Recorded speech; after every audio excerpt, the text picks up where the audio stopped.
चला सुरू करायचं. नमस्कार, जय श्रीराम, जय गुरुदेव. आजचं सत्र 120. तुम्ही इतके दिवस पेशन्स ठेवला, 120 दिवस. ठीक आहे, चला नेहमीप्रमाणे सत्राला सुरुवात करू. सगळ्यांनी डोळे मिटून घ्या, हात जोडा. प्रार्थना म्हणण्यासाठी एक खोल दीर्घ श्वास घेऊया.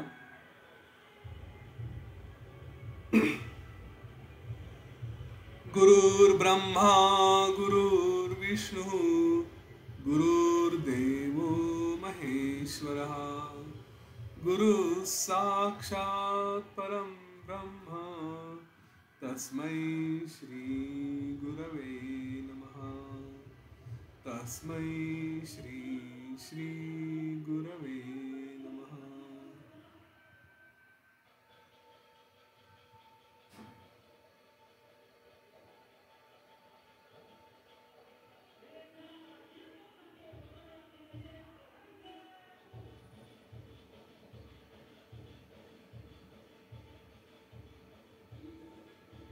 हळूवार डोळे उघडूया.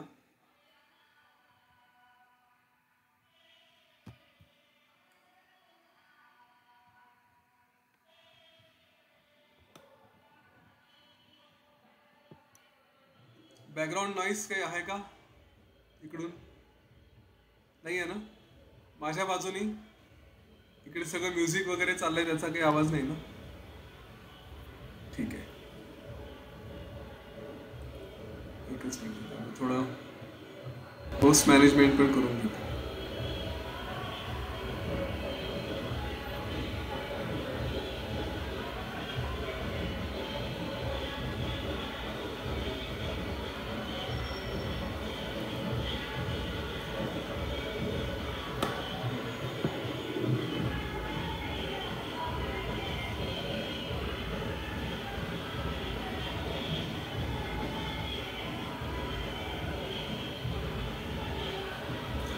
ठीक आहे.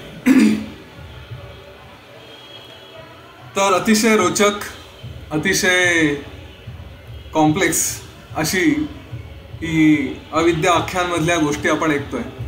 आख्यान अजून एकच सुरू आहे, ते म्हणजे वसिष्ठ ऋषी त्या विपश्चित राजांची गोष्ट सांगतायत. आणि या विपश्चित राजांची गोष्ट सांगता सांगता त्याच्यात पुढे जे एकावर एक उपआख्यान येत गेले, त्यामुळे हे सगळं अतिशय कॉम्प्लेक्स, अतिशय रोचक असं झालेलं आहे.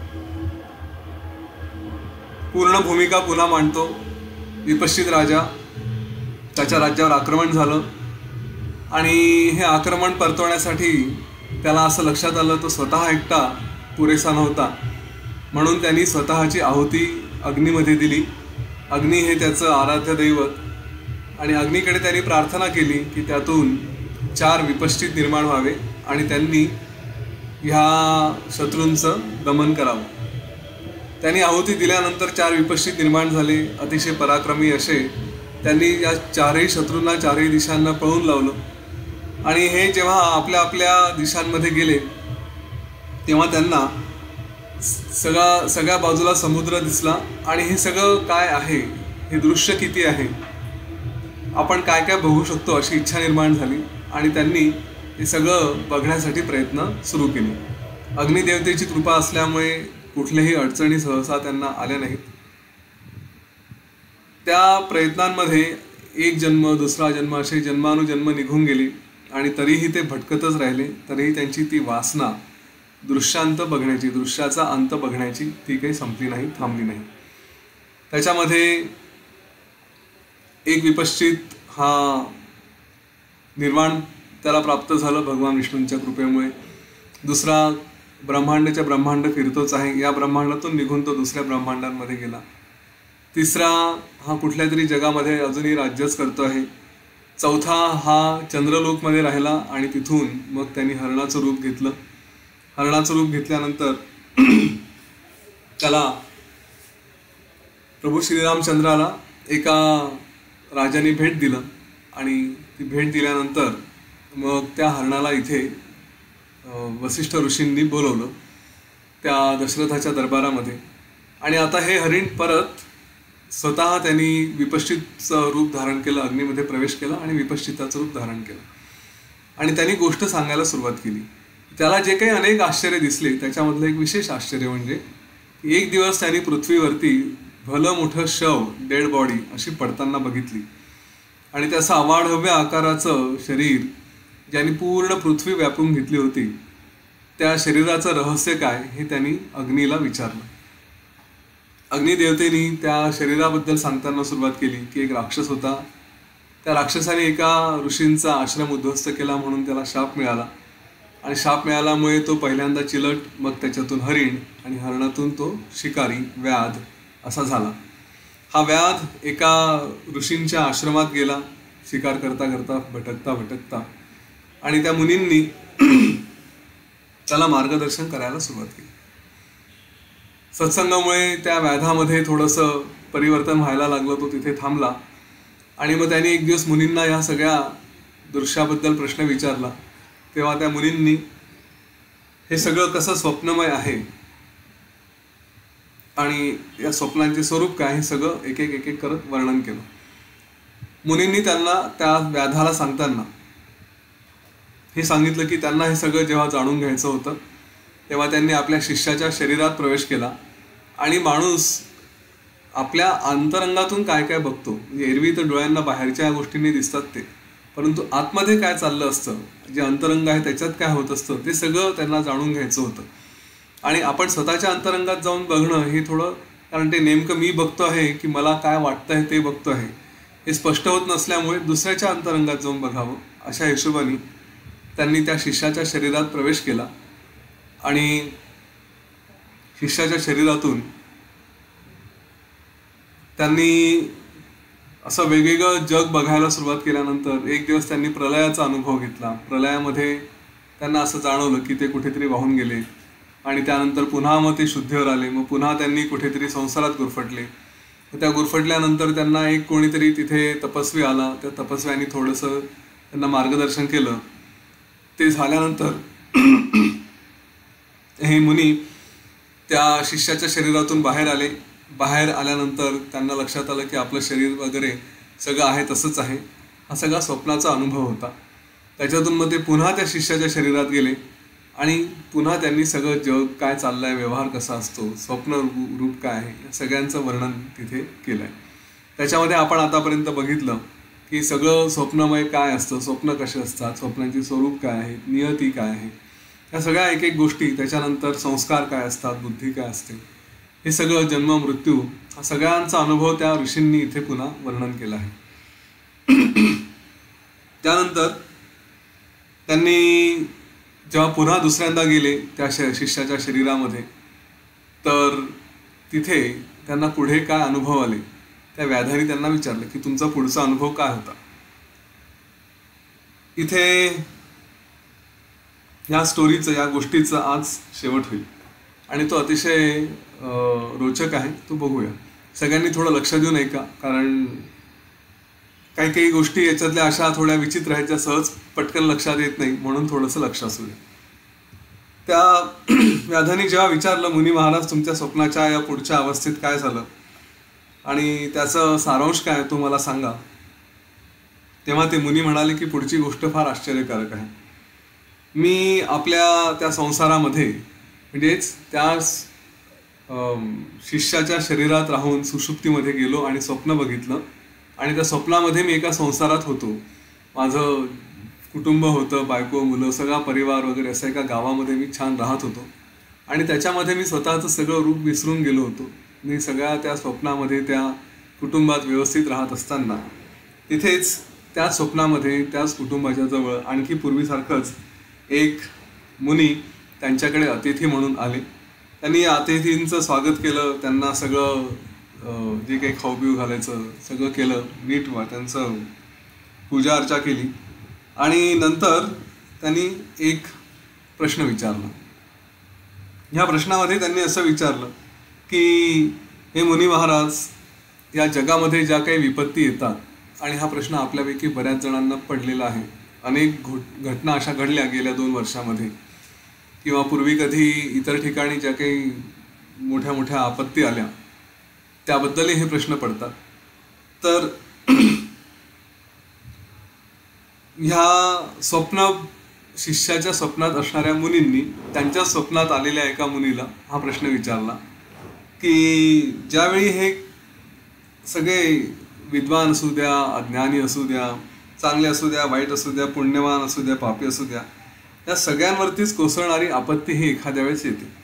आणि अशा जेव्हा ती आपत्ती येते त्याच्यामध्ये सगळेच जण त्यांचं जे काही नुकसान व्हायचं ते होतं. तर असं काय कारण आहे की या सगळ्यांवरती तशी आपत्ती येते? असं काही असतं का? कारण कर्म आणि त्यांचे फळ हे साधारण आपल्याला माहिती आहे. मग आपण उलटा हिशोब करतो की एखादं फळ मिळालं म्हणजेच त्याचं कर्म एक काहीतरी असलं पाहिजे. मग सगळ्यांना एकाच प्रकारचं फळ मिळालं तर त्या सगळ्यांचे कर्मसुद्धा एकाच प्रकारचे असले पाहिजे असा एक आपला मनातली भावना असते.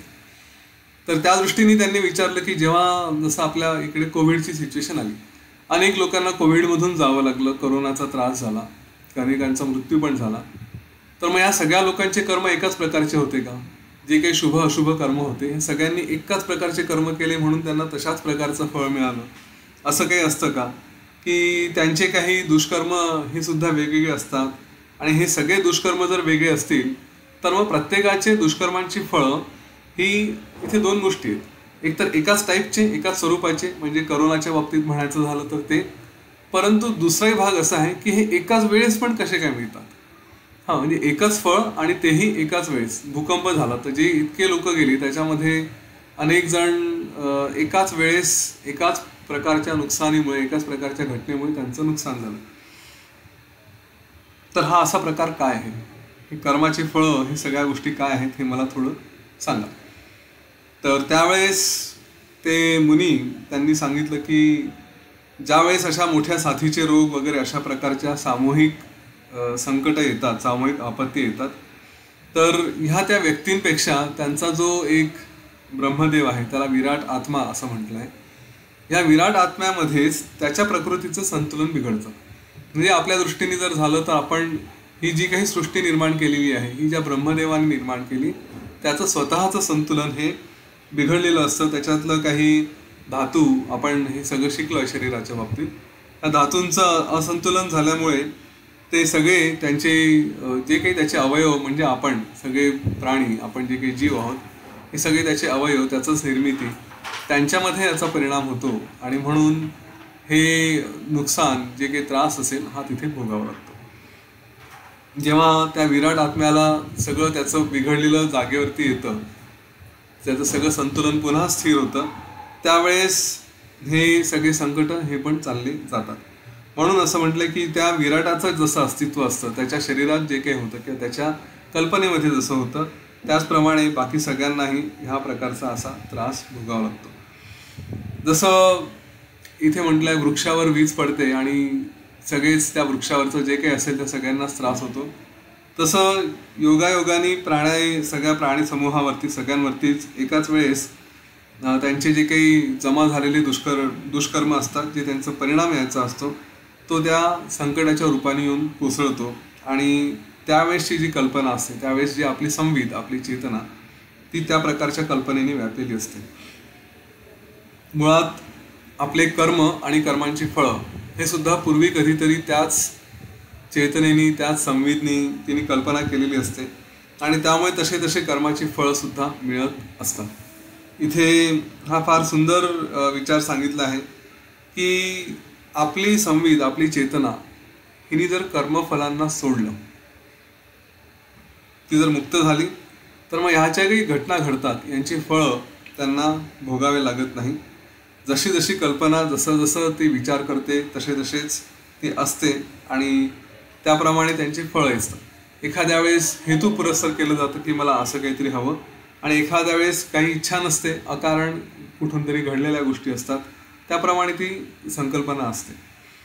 आपण जसा संकल्प करू त्याप्रमाणे त्याची फळं असतात आणि म्हणून संकल्प सोडा, हे सोडा म्हणजे संकल्प कुठलाही मनात आणू नका असा जो आतापर्यंत आपण योग वासिष्ठमध्ये वारंवार विचार ऐकला आहे तो यासाठीच की जेव्हा आपलं स्वतःचं अस्तित्वच नाही, मी म्हणून नाहीच, ही जेव्हा भावना असते त्यावेळेस ज्या काही घटना घडतात तर त्या आपल्या कर्मांची फळं आहे म्हणून अशातला प्रकार नसतो. मुळात त्या दृष्टीने बघितलं सुद्धा जात नाही. त्यावेळेस जे असेल ते असेल, हे मी माझे कर्म असं गणितसुद्धा जे मुक्तीच्या मार्गावरचे लोक असतात ते कधीही मांडत नाही. आपण पुष्कळदा असा विचार येतो की अरे एखाद्याच्या बाबतीत कमी जास्त झालं किंवा काही झालं तर आपण बाहेरचे लोक म्हणतो की हे कदाचित त्याचं प्रारब्ध असेल, त्याचे कर्म असतील. पण ती व्यक्ती जर ज्ञानी असेल तर ती याला म्हणजे मी हा प्रकारच नसतो, त्याच्यामुळे माझे कर्म हाही प्रकार नसतो, ते झालं ते झालं. त्याच्यामध्ये शरीर असू द्या नसू द्या, ज्या काही घटना आजूबाजूला घडतात त्याही घडतात. केवळ कदाचित अज्ञानी लोकांना सांगण्यासाठी म्हणून ते म्हणत असतील की नाही माझे कर्म आहेत त्याच्यामुळे असं होत आहे. अदरवाईज त्यांच्यासाठी असला काहीही प्रकार नसतो. हे काही जीव हे एकत्र मिळून शुभ कर्म करतात आणि कित्येक जण त्यांना कुठल्याही कर्माचं म्हणजे मी काही करतो अशी भावनाच नसल्यामुळे ते कर्माचे जे काही कार्य होत आहे त्याचं ते करणारे नसले तरीसुद्धा त्यांच्यावर कधीतरी अचानक कुठले दुःखही येऊ शकतात. इथे हे जे वाक्य आहे थोडं नीट लक्षात घ्या की जे काही दुःख येतात, दुःख म्हणून जी कल्पना असते ती फक्त अज्ञानी लोकांसाठी, जे ज्ञानी आहे त्यांच्यासाठी फक्त घटना घडते. म्हणजे बघणाऱ्याला असं वाटतं की अरे हा इतका चांगला होता आणि इतके चांगले कर्म केले आणि तरी त्याला दुःख भोगावं लागलं, हा बघणाऱ्याचा विचार. माझा आवाज कमी येतोय का? व्यवस्थित आहे ना? इथे मेसेज आला होता. हा बघणाऱ्याचा विचार असतो. नाहीतर त्या जाणाऱ्या व्यक्तीसाठी ज्याला कोणाला काही त्रास झाला तो ज्ञानी असेल तर त्याला मी काही केलं असा प्रकारच नसतो. त्याच्यामुळे केवळ शुभकर्म केले किंवा अशुभ कर्म केले ह्या गोष्टींचा विचार त्यांच्या ठिकाणी नसतो. आपण बघितलं आहे महाकर्ता महाभुक्ता महात्यागी हे या मुक्ती असणाऱ्यांचे त्यांचे हे लक्षण आहे, त्यांचे हे गुण आहेत. तर आपल्या दृष्टीने कोणी काही असो नसो त्यांच्यावर सुद्धा कारणा वाचून कुठलेही कारण नसताना सुद्धा संकट येऊ शकतात. या सगळ्या गोष्टीवरून एक लक्षात घ्या की या कोरोनाच्या काळामध्ये आपल्याला असं वाटलं की कोणीतरी विद्वान होते ते गेले, त्यांचं काही शरीर गेलं, शरीर संपलं, त्यांना काही त्रास भोगावा लागला, असं जर कुठे झालं असेल तर ते दुःख आणि त्या ज्या कल्पना आहेत त्या आपल्या आहेत. त्यांच्या दृष्टीने विचार कराल तर ते याच्या पलीकडे होते. त्यांना शरीर आहे तोपर्यंत चालवायचं, शरीर संपेल तेव्हा संपेल. त्यांना फार वाईट झालं रे आणि असं झालं रे तसं झालं रे म्हणून दुःख करणारे आपण असतो. ते आपल्या याच्यात मुक्त असतं, त्यांना काही या गोष्टींशी घेणं देणं नसतं. त्यामुळे आपण विनाकारण म्हणायला सोपं आहे विनाकारण, पण प्रत्यक्षात तसं म्हटलं तर दुःख करण्याची गरज नाही आहे. त्यांच्या बाबतीत जे झालं त्यांच्या दृष्टीने विचार केला तर ते सुखीच आहेत, चांगलंच त्यांच्या बाबतीत होतं. तर अशा रीतीने हे मुनी सांगतायत त्या शिकाऱ्याला, व्याधाला, की मला त्या स्वप्नातल्या मुनींनी अशा प्रकारे बोध केला तेव्हा माझ्यामधला विवेक हा लगेच जागा झाला. आणि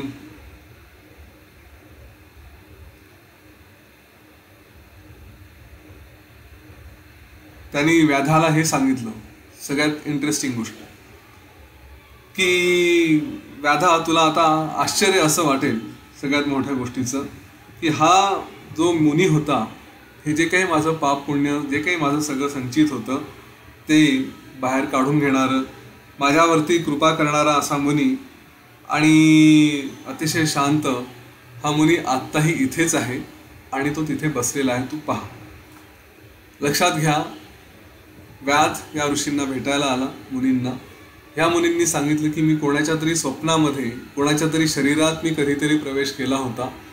त्या शरीरात प्रवेश करून मी सगळं स्वप्नामध्ये गेलो, स्वप्नामध्ये मी जी व्यक्ती बघितली ती आज इथे बसलेली आहे. तर हे ऐकल्यानंतर त्या व्याधाला, त्या शिकाऱ्याला एकदम आश्चर्यच वाटलं. त्याला सगळं न कळणारा प्रकार होता. तो म्हणाला हे असं कसं होऊ शकतं. एकदम बधीर झाला, खिन्न झाला, की तो मनाशीच म्हणाला की हा अरण्यात राहणारा, शिष्याच्या शरीरामध्ये स्वतःचा प्रवेश करून घेणारा हा मुनी, त्याच्या स्वप्नामध्ये त्यांनी कोणाला तरी बघितलं आणि ज्याला बघितलं तो याच्यासमोर इथे बसलेला आहे. आणि ही जी काही स्वप्नाची अवस्था वगैरे आहे हे सगळं काय आहे, हा प्रकार काय आहे, मी स्वप्नात आहे की हा स्वप्नात आहे, मी जागृतीमध्ये आहे की हे जागृतीत आहे, हे मला काही कळत नाही. त्यांनी त्या ऋषींना मुनींनाच म्हटलं की हे सगळं काही तुम्ही मला उलगडून सांगा, हा नेमका प्रकार काय आहे. तेव्हा ते मुनी म्हणाले की हे व्याधा, मी तुला सगळं प्रकरण सांगतो, हे चमत्कारिक काय प्रकरण आहे ते सांगतो. मला जेव्हा या मुनींकडनं हे सगळं उपदेश झाला, मी स्वप्नामध्ये या मुनींकडनं मला जो उपदेश झाला होता, त्यावेळेस मला सगळं अचानक आठवलं. आणि आठवल्यानंतर माझ्या लक्षात आलं की अरे, पूर्वीसुद्धा मीही एक मुनीच होतो आणि मी माझ्या शिष्याच्या शरीरात जाऊन स्वप्न बघतोय, त्या स्वप्नामध्ये मी आता इथे आहे. तर हा सगळा प्रकार मला एकदम चमत्कारिक वाटतोय. तो म्हणतो की हे जे काही भोगण्याची इच्छा असते, त्याच्यामुळे एखादा अडाणी जसा रस्ता भटकत जातो तसा मी पण सगळीकडे भरकटत आहे. मला माहितीच नाही मी कुठे कुठे आलेलो आहे. एकदा शिष्याच्या शरीरात गेलो, बाहेर आलो, पुन्हा त्याच्या शरीरात आलो. आणि आता हा सगळा जो काही माझा परिवार आहे, पती पत्नी घर, या सगळ्यांमध्ये हे खरं स्वप्नमय आहे. मी कारण स्वप्नातच बघतोय, पण तरी माझी भावना पहा की हे सगळं किती स्थिर आहे, यांच्यामध्ये मी किती गुरफटलो आहे. आणि हा पक्का विचार करून मी आता त्यांच्यातच स्थिर राहिलो होतो. पण हे सगळं स्वप्न आहे हे मला कळल्यानंतर आता मात्र त्यांचा त्याग करणं हेच योग्य आहे.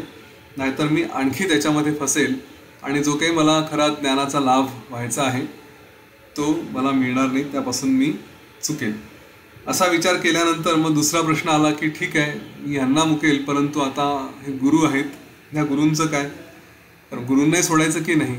तर त्यांनी तोही विचार केला. तो म्हणाला की अरे, ज्या गुरूंनी मार्गदर्शन केलं तर ते सुद्धा काल्पनिकच आहेत, परंतु ते मुळात ब्रह्मरूप आहे. आता ब्रह्मरूप असल्यामुळे मी कुठल्याही विश्वामध्ये गेलो, मी कुठल्याही म्हणजे आता ज्या स्वप्नाच्या जगात आहे इथून मी जर माझ्या पूर्वीच्या जगामध्ये गेलो तरीही गुरु हे ब्रह्मरूप असल्यामुळे ते तिथे असतीलच. त्याच्यामुळे मला तशी भीती नाही. इथे काही त्याग करण्याचा प्रश्न नाही, कारण गुरु गुरु आहे, ते सगळीकडेच असतील. त्यामुळे त्यांचा काही त्याग करण्यासारखं अशी काही कल्पना नाही. आणि असा विचार केल्यानंतर मग आता पुढे काय करू, अशा दृष्टीने त्यांनी, त्या मुनींनी आपल्या स्वप्नातल्या अवस्थेमध्ये असताना त्या स्वप्नातल्या गुरूंना प्रश्न विचारला की आता मी पुढे काय करावं. हे सगळं मला लक्षात आलं की मी स्वप्नामध्ये आहे आणि आता हे स्वप्न सोडून मला माझ्या मूळच्या शरीरात जायचं आहे. तर त्यावेळेस त्या मुनींनी म्हटलं की कुठलं शरीर? तू म्हणतो पूर्वीच्या शरीरात जायचं आहे, पण पूर्वीचं शरीर कुठलं आहे? ते तुमचं मागचं देह वगैरे तर काहीच नाही आहे. हे सगळं जे काही पूर्वीचं होतं ते तुझं शरीर, तुझ्या शिष्याचं शरीर, हे सगळं जळून भस्म झालं आहे. आणि तुझा विश्वास नसेल तर एकदा तू स्वतःच आपल्या मनाच्या डोळ्यांनी ती आपली अवस्था बघ. तेव्हा ह्या मुनींनी, ही जी व्याधाला गोष्ट सांगतायत, त्या मुनींनी विचार केला, डोळे बंद केले आणि सगळा विचार करत करत आपल्या पूर्वीच्या त्या शिष्याच्या शरीरात जाऊन तिथून सगळं बाहेर पडण्याचा प्रयत्न करायला लागले.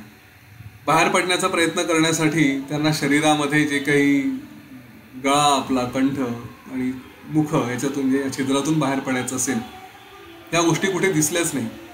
वायुरूप होऊन त्यांनी संपूर्ण ते शरीरात आणि इकडे तिकडे फिरण्याचा प्रयत्न केला, पण त्यांना शरीर दिसलं नाही, शरीरातले कुठले छिद्र दिसले नाही. तर ते अतिशय कन्फ्यूज झाले आणि मग त्यांनी सगळं सोडून परत इथे आले.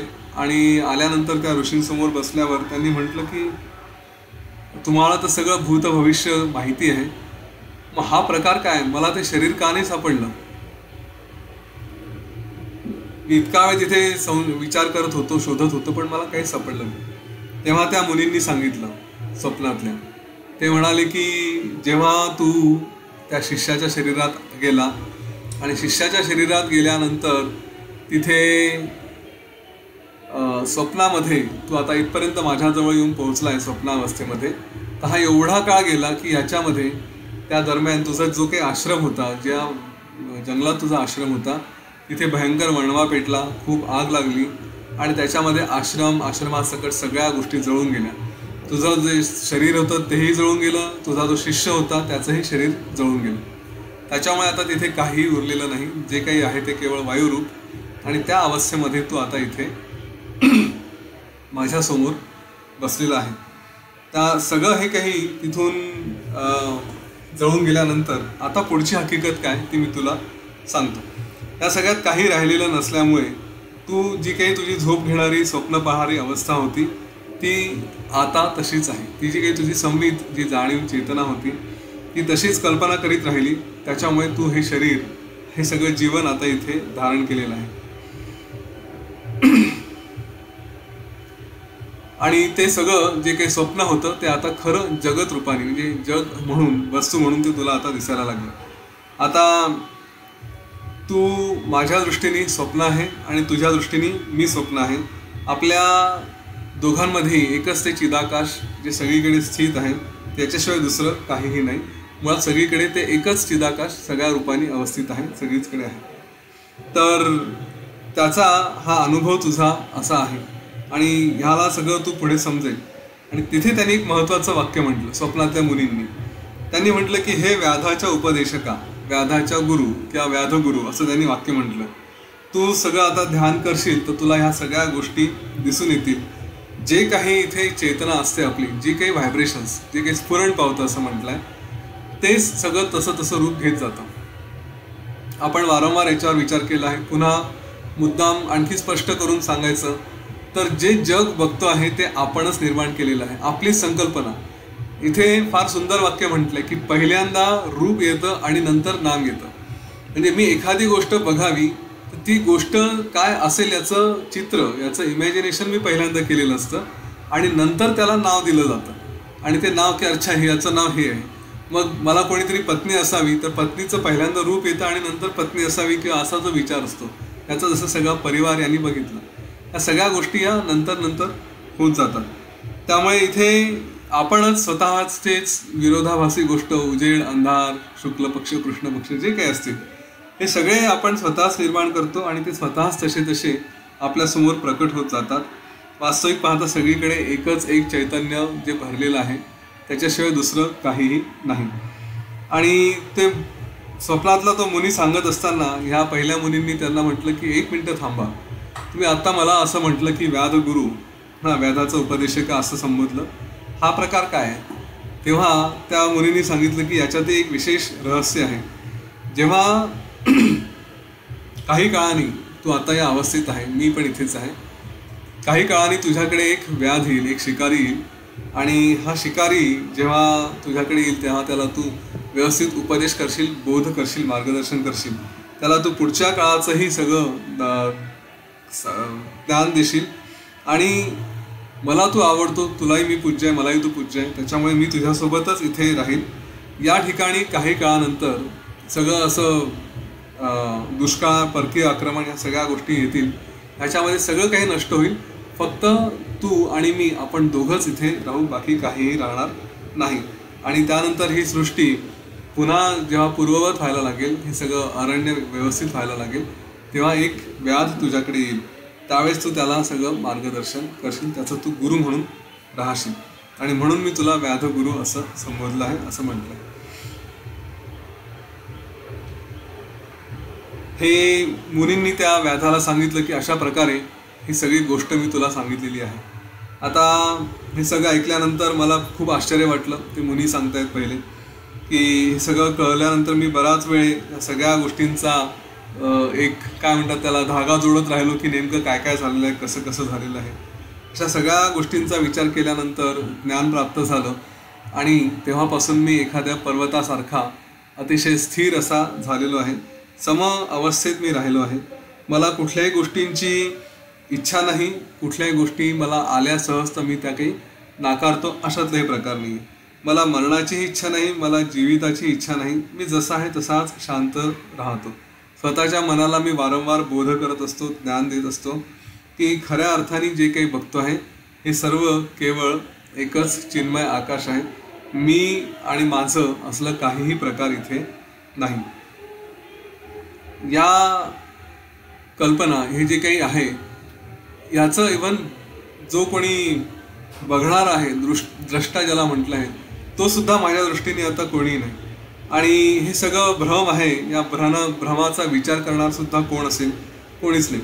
त्यामुळे त्यांनी त्या व्याधाला फार सुंदर महत्त्वाचा उपदेश केला आणि तो आपल्या दृष्टीने इंटरेस्टिंग आहे. त्यांनी म्हटलं की हे बघ, ज्याच्या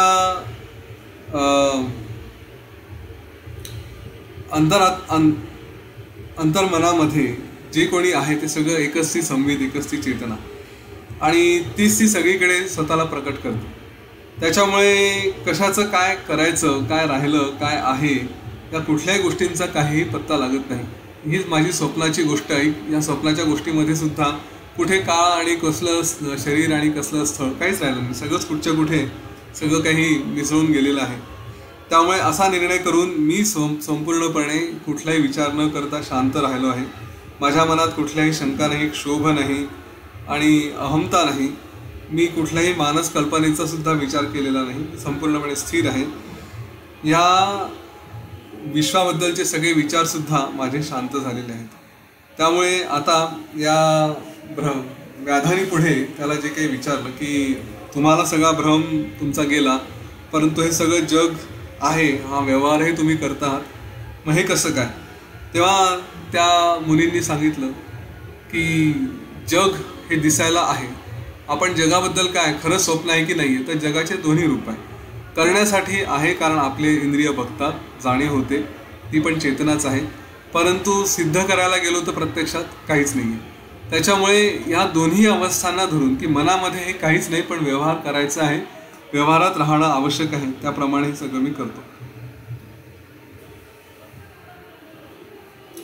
हे ऐकल्यानंतर जे मुनी त्या व्याधाला म्हणतात की मी कायम सर्वथा शांत होऊन स्वतःच्या रूपात स्थिर होऊन राहिलो आहे, अशा रीतीने तू इथे आला आणि तुझी सगळी तळमळ बघून मी तुला जे काही ज्ञान द्यायचं ते सगळं तुला दिलं आहे. मी ते सारखं सारखं सांगतो आहे.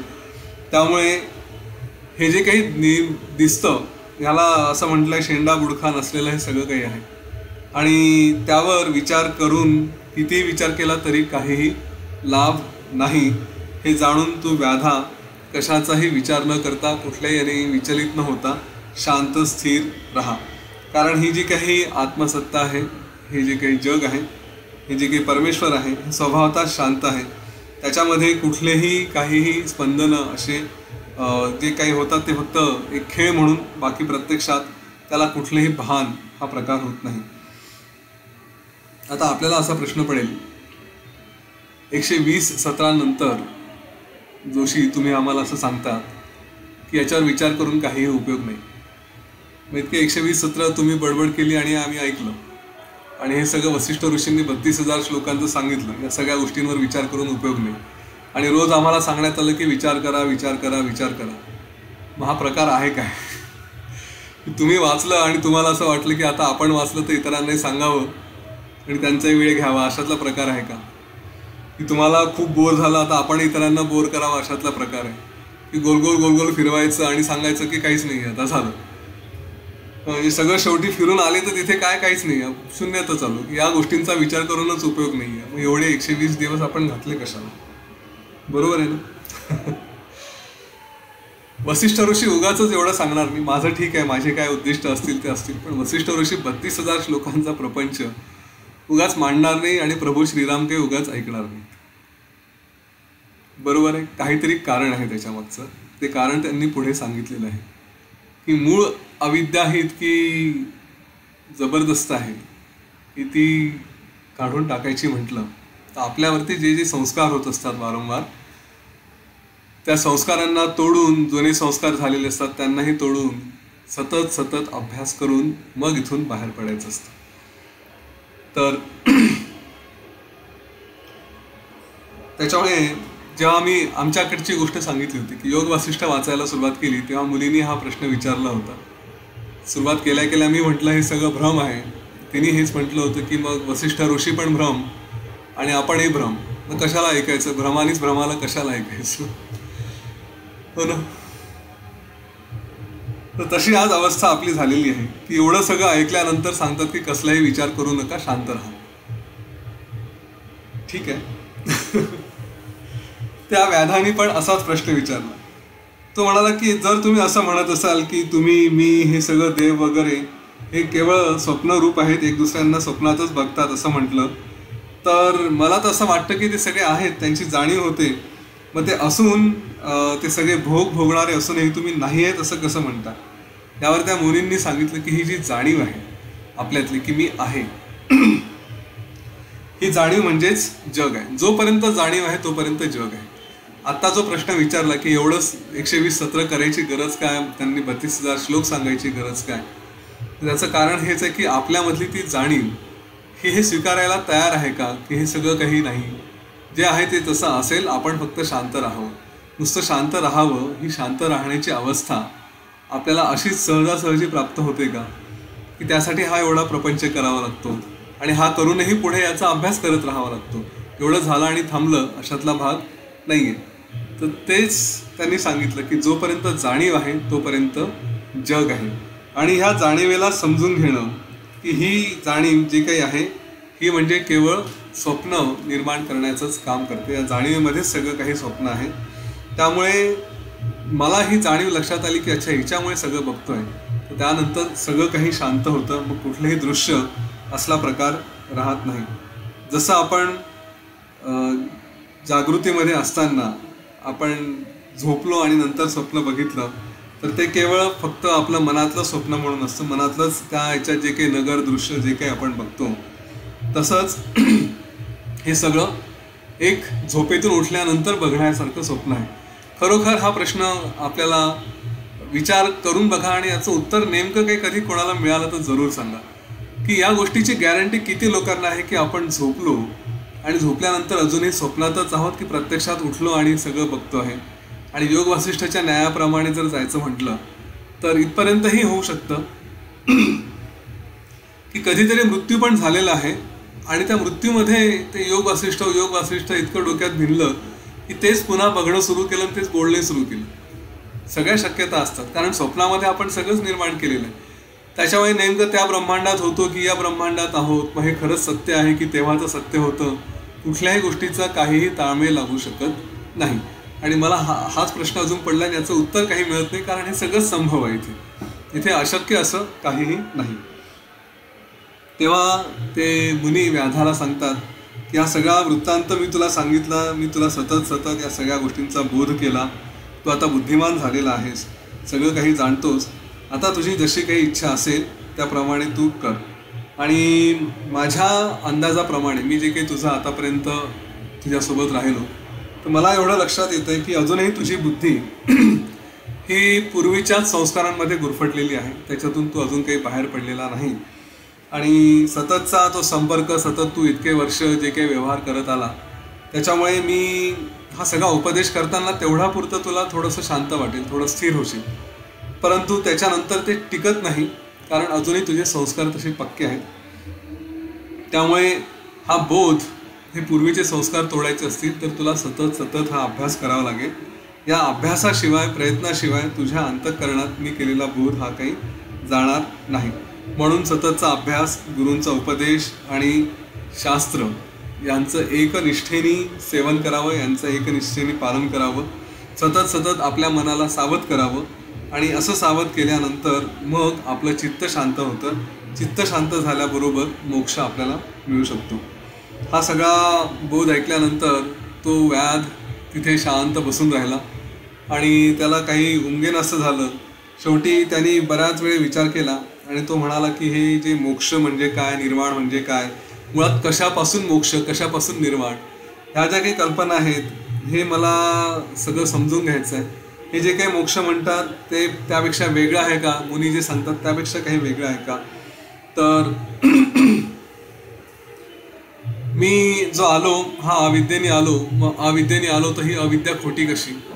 त्याच्यामुळे त्याच्या मनात असं विचार आला की हे जे काही सृष्टी आहे, मी जो काही आलो, हे सगळा प्रकार काय हा नेमका मला समजून घ्यायचा आणि हा समजून घेण्यासाठी मी पुढे प्रयत्न करेन.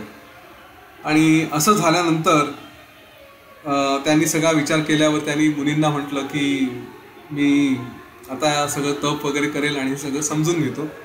तर त्यावर त्यांनी मुनींना विचारलं की हे सगळं केल्यानंतर मी पुढच्या मुक्तीच्या अवस्थेमध्ये कसा जाईल. तेव्हा त्या मुनींनी त्याला जे काही भविष्य सांगितलं तेच भविष्य म्हणजे ती स्टोरी, त्याचं काय घडलं ते मी इथे सांगतो. तर ह्या व्याधानी पुढे प्रचंड तपस्या केली. त्याला तो त्या आश्रमातच राहिला, तपस्वींसोबतच राहिला आणि तिथे राहून त्यांनी प्रचंड तपस्या केली.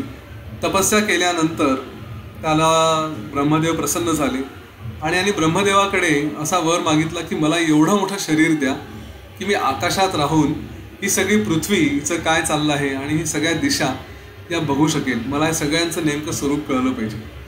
तर त्याची तशी इच्छा असल्यामुळे ब्रह्मदेवाने त्याला तेवढं मोठं शरीर दिलं आणि हे सगळं बघत असताना नंतर त्याचा मृत्यू झाला. आणि ब्रह्मदेवाने हेही सांगितलं की तुझं शरीर पण नष्ट होईल, कारण हे असंच तू खूप काळ बघू शकणार नाही. तर त्याची इच्छाही तशीच होती की हे बघावं आणि मुक्त व्हावं, पुढच्या मार्गाला लागावं. तर ते शरीर एवढं मोठं जे या विपश्चितनी त्या भासनी जे पडताना बघितलं हे ते या व्याधाचं शरीर होतं. हे शरीर पडल्यानंतर नष्ट झालं. त्याने जो पुढचा जन्म घेतला तो होता सिंधू राजाचा. सिंधू राजा म्हणजे तोच ज्याचं लीला सरस्वती प्रकरणामध्ये पद्मराजाचा जो पुढचा जन्म होता त्याच्यात त्यांनी जे युद्ध केलं तर तो सिंधू राजा आणि जो युद्ध जिंकला. सिंधू राजावरती पण सरस्वतीची कृपा होती, ह्याने विजय मागितला होता. आणि याचा जो शत्रू होता पद्मराजाचा पुढचा अवतार काय जो असेल तर त्यांनी मुक्ती मागितली होती आणि म्हणून तो मुक्त झाला. हा सिंधू राजा जिंकला. सिंधू राजा म्हणजे हा तो व्याध, हाच तो शिकारी जो मोठं शव म्हणून आला होता. आता हा राज्यकारभार करायला लागल्यानंतर एक दिवस यांनी आपल्या मंत्र्याला विचारलं की हा मला गोष्टींचा कंटाळा आला आहे सगळ्या राज्याचा, मला मुक्ती हवी आहे. कारण त्या व्याधाच्या मनातले संस्कार त्याच्यावर अजूनही तसेच होते. त्या मंत्र्यांनी म्हटलं की हो मिळेल, तुम्ही सरस्वतीची उपासना करू शकता. तर म्हणे मग तो जो राजा होता त्याला कसं काय मुक्ती मिळाली आणि मला का नाही मिळाली? म्हणे कारण तुम्ही विजय मागितला होता. मग या सिंधू राजाने सगळं काही सोडून दिलं, यालाही वैराग्य आलं, सगळं राज्य सोडलं.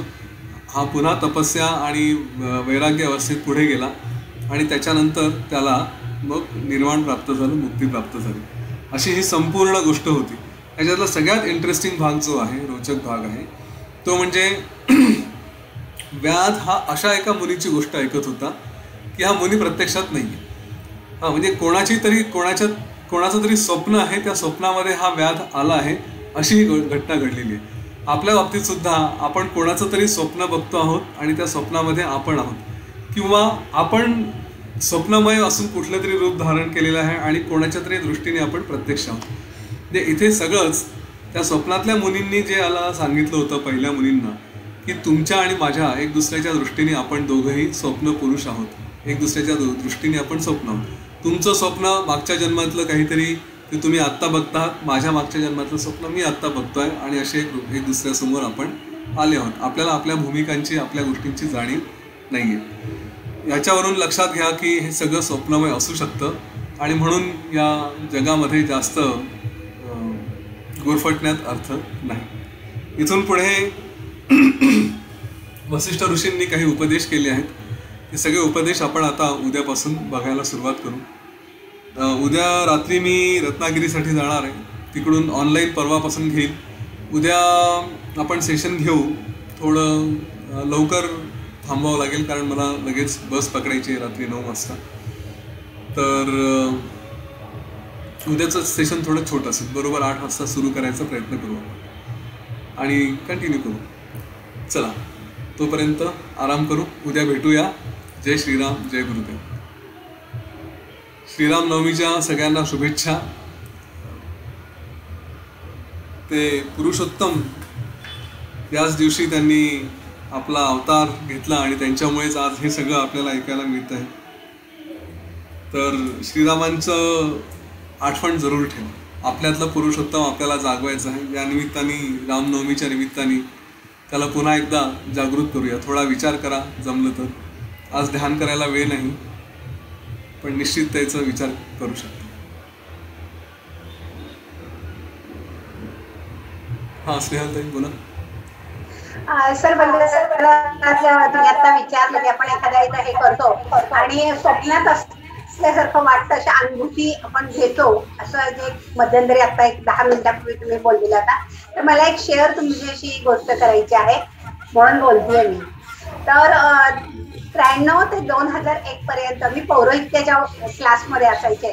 म्हणजे याज्ञिक यज्ञ याग वगैरे सप्तशती त्यामुळं काही वेळेला सप्तशतीचे पाठ करण्याकरता आम्ही बाहेर पण जायचो ग्रुप, आणि बऱ्याच वेळेला सप्तशती म्हटली जायची.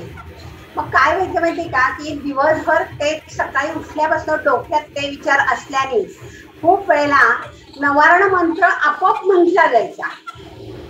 पण अगदी प्रामाणिकपणे सांगायचं तर मी त्यात कर्मकांड खूप असल्याने मी रमले नाही. म्हणजे जेवढी मी योगाच्या ह्याच्यात रमले तेवढी या ह्याच्यात रमले नाही. पण ही एक अनुभूती, म्हणजे असं होऊ शकतं. म्हणजे खूप वेळा तुमचं ते मनन झालं त्या गोष्टींचं, ही या घटना घडतात. पुन्हा तसंच आपण जर आत्ताच्या ह्याच्यामध्ये विचार केला की मध्यंतरी आमचा एक ग्रुप आहे ऑनलाईनचा व्यंकटेश स्तोत्राचा. तर चातुर्मासामध्ये मी मागच्या वेळेस जास्तीत जास्त व्यंकटेश स्तोत्र म्हणजे कमीत कमी 5 वेळाला आणि जास्तीत जास्त 11 वेळेला रोज म्हणायचं. आणि असं एक हे आहे त्याचं की ऐकलेलं पारंपरिक की आपल्याला त्याचं दर्शन घडतं व्यंकटेशाचं.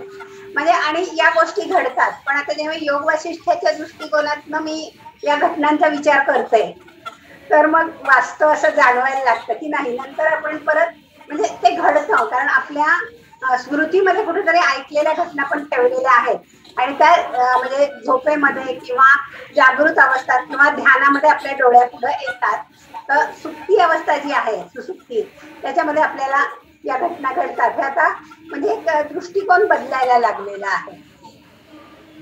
छान. स्वतः. धन्यवाद सर. धन्यवाद.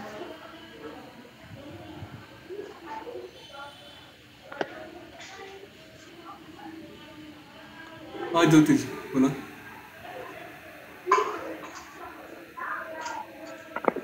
तुम्हालाही खूप शुभेच्छा.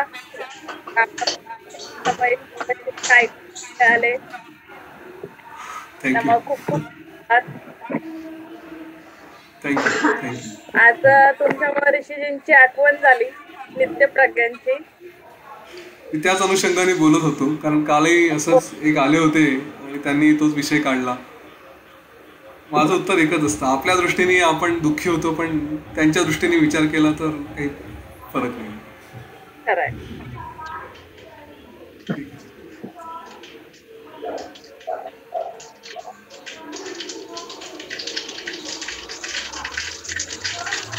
चला थांबायचं, उद्या भेटू आपण. जय श्रीराम, जय गुरुदेव. जय गुरु.